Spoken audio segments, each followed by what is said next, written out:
TV. Webale nnyo Giovanni Kibirigeko. Akakiiko k'Ababaka akalondoola emirimu gy'ebitongole bya gavumenti e Zambia basiimye emirimu egikolebwayo ekitongole ky'amazzi ne Kazambi ekya National Water and Sewage Corporation.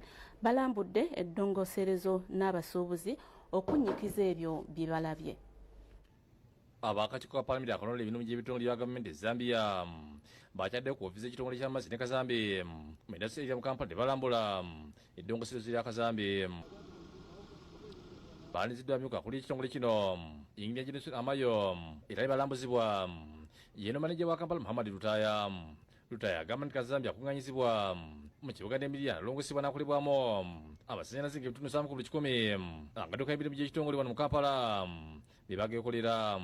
Wano mu Uganda tulina National Water, Nwsc National Water supplying amazzi mu towns eziwerako.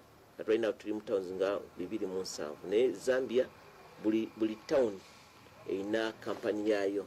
So mu Zambia balina almost companies 11 nga challenges balina nti bastrugglinga okulaba nti nezo companies zikavaringa costs zaayo. Gavumenti okuva e Zambia basanyufu olebye balabye engeri gye tutambuzaamu system zaffe ya njawulo mu nsi endala ate era nga tulina progress gye tukoze y'amaanyi.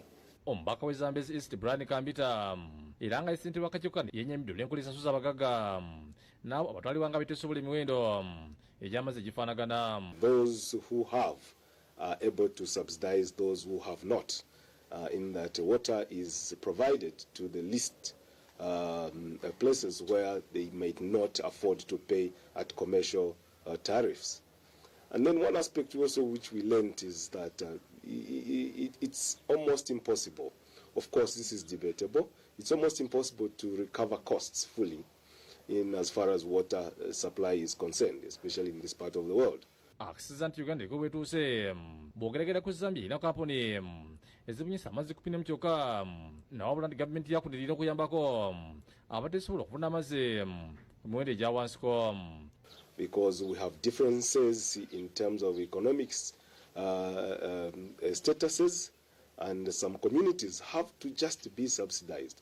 The equipment that is used to uplift water from the sources and distribute it to where it's needed to be used comes at a high cost.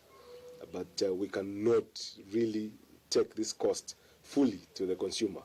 And therefore, government has to come in and, of course, through the taxpayers, invest in this area. Programs we have implemented actually in Zambia. Lusaka Water, we have been in Ghana Water. And I think it is from that background that their parliament thought it wise to come and visit us and compare notes. Yombi Kenneth yakusakidde gulu ku Bukedde TV. Kale katusuke tumulemu katono nnyo tukomawo n'ekitundu kyaffe ekyokubiri tovaawo.